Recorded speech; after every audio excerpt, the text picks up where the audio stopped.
A man accidentally caught a glimpse through a crack in the prison door and unexpectedly discovered a structural flaw. This realization sparked a bold idea in his mind. During mealtime, as the prison guard turned away for a moment, he discreetly slid his spoon to the ground and gently kicked it forward. When the guard came to collect the meal tray, he nonchalantly used his foot to conceal the spoon. To his surprise, the guard was utterly oblivious, simply taking the tray without noticing the missing utensil. With this newfound tool, the hope of escape was ignited. Mike pressed the spoon handle against the floor, relentlessly grinding and sharpening it until it was as sharp as a knife. Once ready, he immediately went to the door to test it out. As expected, the wooden board was easily pried open, revealing a glimmer of freedom. However, new challenges arose. He couldn't use too much force, as the noise would alert the guards. Each movement required extreme caution, slowing his progress. The shaved wood had to be promptly cleaned up, leaving no traces behind. Mike remained vigilant of any sounds outside, instantly stopping at the slightest disturbance. Despite his careful efforts, the prisoner across from him heard the commotion. The next day, Mike approached this inmate, expecting him to snitch. To his surprise, not only did the man keep his secret, but he also offered to help keep watch. Whenever a guard approached, he would intentionally cough twice as a warning signal. With this assistance, Mike grew bolder in his efforts. As time passed, he finally managed to carve out a sizable opening in the door. However, a new problem emerged. What if it was discovered during cell inspections? Being a former soldier, Mike quickly devised a solution. The following day, he gathered some scrap paper, rolled it on the floor to collect dust, soaked it in his water cup, and meticulously stuffed it into the crevice. This way, even if the guards closely examined the door, they would notice nothing unusual. When it was time to work, he could simply remove the paper. After days of tireless effort, Mike had completely chiseled out gaps around the wooden board. Just as he thought his mission was accomplished and prepared to pry the door open, he discovered that the wood was incredibly sturdy. The spoon broke, yet the door remained unmoved. Undeterred, Mike wrapped the broken handle with his shirt and persisted, but to no avail. As he sank into despair, contemplating his next move, an unexpected turn of events unfolded. One day during yard time, Mike stumbled upon a few abandoned spoons on the windowsill. Without hesitation, he pocketed one of them. With two spoons working in tandem, the door finally showed signs of loosening. Initially, he still refrained from using too much force, fearing the noise would attract the guards. The consequences of getting caught were unimaginable. It wasn't until his fellow inmate across the way gave the all-clear signal that Mike unleashed his full strength. With a forceful pry, a large chunk of wood broke off. Just as he was about to continue, heavy footsteps suddenly echoed from outside. Mike's heart raced as he carefully placed the fallen wood back in place, meticulously gathering even the tiniest wood shavings and reassembling them. Still unsatisfied, he took out a pencil and scribbled over the cracks until the surface color perfectly matched the wooden board. From that point on, whenever an opportunity arose, Mike would sneak to the door and continue his work. With the help of his fellow inmate, after a month of perseverance, he finally pried the door open. However, he didn't immediately leave, as it was too risky to make a move at that moment. It wasn't until late at night, when silence enveloped the prison, that he cautiously peeked out to ensure it was safe. Once he confirmed the hallway was clear, he quietly slipped out of his cell and shared the good news with his neighbor. The man was astonished, hardly believing Mike had actually succeeded. Nevertheless, escaping the prison was still a distant goal. Mike needed to familiarize himself with the layout and devise the safest escape route. A few days of observation revealed that every iron gate in the prison was heavily guarded, with keys distributed among different guards. Attempting to force his way through or steal the keys was too risky. The most feasible option was to leave via the roof. However, the towering perimeter walls presented a new challenge. Glancing at his bed, Mike had a sudden epiphany. The bed frame wires were the perfect materials. He swiftly dismantled the wires, leaving only a portion to support the frame. Then he tore the bed sheets into thin strips and wound them around the wires, creating a sturdy makeshift rope. To execute his plan, he needed a partner. Mike meticulously shared his door chiseling technique with the inmate across from him, hoping they could escape together. The inmate listened and expressed his desire to test it out first. A few days later, the man approached Mike again, shaking his head. "Your method is too complicated and risky. Even with a rope, we can't climb out without hooks." He paused before adding, "I'm going to try my own way." The next day, however, the inmate was taken for interrogation by the guards. Upon his return, he became quiet and reserved. Whenever Mike tried to approach him, the guards would chase him away. One day, while emptying the toilet bucket, the inmate suddenly dashed forward, looking extremely panicked. Mike immediately pursued him, only to discover that the man had been hiding a hook in his clothes. In the next instant, he charged towards the perimeter wall, clearly attempting to escape. The other prisoners were unsurprised by his actions, as if they had seen it all before. Mike understood his fellow inmates' intentions and could only silently pray for him. A day quickly passed, and just as Mike thought the man had successfully escaped, the inmate was brought back the next day, severely beaten. However, he returned with shocking news.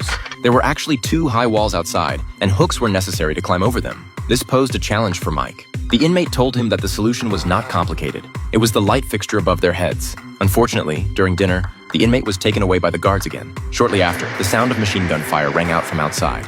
The inmate had been killed. Mike realized that if his escape plan wasn't foolproof, he would share the same fate as his fellow inmate. So, following the inmate's advice, he removed the light fixture and used a spoon to unscrew the bolts, obtaining a metal frame. As for the glass, The method was simple. Place it under the mattress, carefully crush it with his feet, pour the shards into the toilet, and secretly dispose of them during the daily cleaning. Next came the creation of escape tools. Mike bent the metal frame into the shape of hooks, but two weren't enough. He used the bed frame wires to combine two shorter sections into a third hook. To ensure the plan was infallible, he tested the hooks on the window and found them to be sturdy, capable of supporting his weight. After completing these preparations, he hid the tools under the window ledge. At that moment, the prison suddenly sounded the assembly whistle, and the inmates were led to the yard one by one. The guards announced that someone had been executed by firing squad for secretly writing letters to the outside. They declared that a thorough search would be conducted, warning that anyone found with a pencil before dinner must turn it in or face immediate execution if discovered. When the guards came to question him, Mike discreetly hid his pencil behind his back, pretending to have nothing. Fortunately, his hiding spot was concealed enough. The next day, during the search, the guards didn't find it. However, he knew he had to act quickly. Mike tore all the clothes his family had sent him into thin strips, even the towels, to reinforce his homemade rope. Yet 2 ropes were still insufficient. He utilized a coat secretly tossed to him by the neighboring inmate along with the remaining fabric to create another rope. Working alone was inconvenient, so he constantly sought partners, but was repeatedly rejected. On this particular day, Mike was taken to see the warden because his case had been processed, and he was facing execution by firing squad. Mike had anticipated this outcome, which is why he had begun planning his escape from the moment he entered the prison. However, when the warden officially announced it, he couldn't help but feel terrified. On the way back to his cell, Mike was filled with apprehension, worried that he would be immediately taken for execution or might not be able to return to his original cell. If he couldn't go back, all his previous efforts would be in vain. Fortunately, he eventually returned, but there was a new cellmate, a young man named Charlie who had reportedly taken the blame for someone else. His arrival once again hindered Mike's plan, as Mike couldn't determine if Charlie was trustworthy. In the following days, Mike took extra care of Charlie, who was nearly 16 years younger than him, with the purpose of observing him. The other inmates warned Mike that he couldn't delay any longer and had to leave as soon as possible, as the warden could have him executed at any moment. Finally, on one night, Mike made his decision. He took the hooks, quietly placed them inside the mattress, and during the washing time, he wrote down the escape method on a piece of paper and handed it to his fellow inmate. After explaining everything, Mike turned to leave. Upon returning to his cell, he unreservedly shared the escape plan with Charlie. Mike had prepared for 2 scenarios. If Charlie disagreed, he would kill him immediately. To his surprise, the 16-year-old boy agreed without hesitation, knowing that failure meant facing the firing squad. Subsequently, Mike reinforced the 3 ropes using the previous method and tested them on the fence, finding them to be very sturdy. With everything in place, he walked to the window and bid farewell to the neighboring inmate. The escape operation officially commenced. Soon, the 2 quietly moved to the area beneath the roof. Mike climbed first, and Charlie passed him the ropes. Each step required extreme caution to avoid making any noise. Even the slightest movement of the sand beneath their feet warranted an immediate pause. Fortunately, there was a railway next to the prison, and the roar of passing trains could cover their footsteps. However, they still needed to constantly monitor the movements of the guards below. If a patrolling guard approached, they had to instantly halt their actions. The short distance of a dozen meters took them nearly 20 minutes to traverse.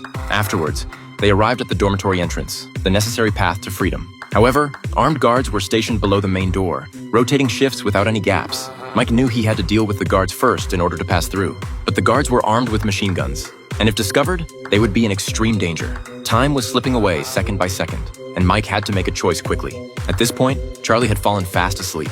Mike gently woke him up, and together they threw down the rope. He had intended to let Charlie go first, but Charlie refused. Left with no choice, Mike had to climb the rope first. Under the cover of the train's roar, he soon successfully reached the bottom of the perimeter wall. He quietly took out the metal hook and hid in the corner of the wall, which happened to be the guard's blind spot. Despite being armed, Mike's nervousness couldn't be alleviated. His heart pounded incessantly, and he could only press his hands against his chest, trying to calm himself down. Just then, a guard walked towards him. Mike held his breath, carefully listening to the footsteps until the guard turned and left. Coincidentally, a train passed by at that moment. Seizing the opportunity, he rushed out without hesitation. A minute later, Mike emerged from the inside, signaling to Charlie that it was safe to come down. The guard had been dealt with, and the 2 successfully climbed the other perimeter wall. The next step was to cross the opposite wall to gain freedom. Although the watchtower was unmanned, there were still guards patrolling on bicycles. Taking advantage of the guard's momentary distraction, Mike threw the rope to the other side. They had to use the rope to climb over. The guards below posed the greatest threat. If discovered, there would be no escape. The 2 crouched in the corner of the wall, hesitating until the 4 o'clock morning bell rang. Mike finally made up his mind. While the guard was patrolling on the other side, he quickly climbed the rope and proceeded without delay. Before long, he successfully reached the other side and swiftly jumped down from the wall. Following Mike's example, Charlie quickly caught up. In the end, the 2 successfully escaped from the prison, running towards the dawn of freedom.